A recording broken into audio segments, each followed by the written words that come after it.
बड़े हो गए हस, पैसा चुरा थस, कहाँ करे पैसा ला रे? बता। हाँ भूख लगा थी तो बिरयानी खा दे हैं। हाँ दीपक, ए पैसा चुरा रही तेल कहाँ करी जाना थस? गाड़ी में पेट्रोल नहीं है, पेट्रोल डलवा दिस।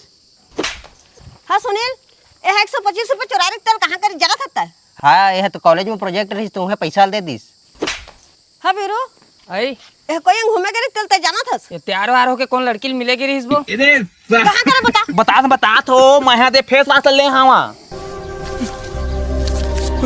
ये वो देख दू ठे बाटल वाला पैक लेबे ना तो एक ठे बाटल के 125 रुपये पड़थे। ए फेस वाश में दाग धब्बा दे खत्म कर दे है, अब मुआसो भी खत्म कर दे है, सांस में चेहरा कितना गोरा कर दे हा भाई। आए ले सूट ला भी कंट्रोल करथे हा। इसने सब कंपनी वाला मन बोलते। हाँ अम्मा है इंडिया के बेस्ट फेस वाश है। फ्लिपकार्ट अमेजोन में 13 लाख ज्यादा रिव्यू देख सकत हस। एला मंगावो कैसे? अरे तुम्हें चाहिए ना तेरे स्किन में तो टैग कर दे हमारे तो वहाँ लादा कर लेवा, घर में 2-3 में डिलीवरी हो जाही। अरे बेटा, तो पहले बताना रही ना, अब क्या मान नहीं खा रहे थे? अब मिलेगा रहते टूरी क्या नाम है?